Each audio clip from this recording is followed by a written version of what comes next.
हे तू पहिल्या दिवशी आली तेव्हा तुला काय त्रास होता? स्किन एक्झिमाचा त्रास होता मला, म्हणजे हातापायाला खाज यायची, त्यातून पाणी निघायचं.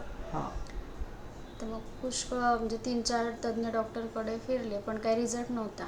बरोबर. इथे आल्यावर इथल्या औषधींनी रिझल्ट झाला. आता आपलं औषध घेतलं होमिओपॅथीचं, त्याच्यानंतर तुझं पूर्ण क्लिअर होऊन गेलं आहे. किती % बरं आहे तुझं? 100%.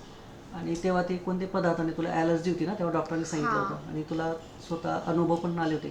काय खाल्ल्यावर त्रास व्हायचा तेव्हा तुला? अनुभव म्हणजे असा की वर्षाचे पापड वगैरे, हिंग, लोणचं, शेंगदाणे, हळद, चणा डाळ या पदार्थ खाल्ले की मला खाज पण यायची आणि पाणी पण निघायचं. ॲलर्जी होती? ॲलर्जी होते. ठीक आहे. आता तो 1 वर्षापासून तू सगळं खाते? सगळं खायला लागलंय. हे पदार्थ खाल्ल्यावर कोणताच त्रास नाही, कोणताच नाही. आणि स्किनचं पण पूर्ण क्लिअर झालं आहे. आपलं औषध पण आता होमिओपॅथी बंद आहे ना? ठीक आहे. बाकी काही दुसरं त्रास? दुसरं काहीच नाही.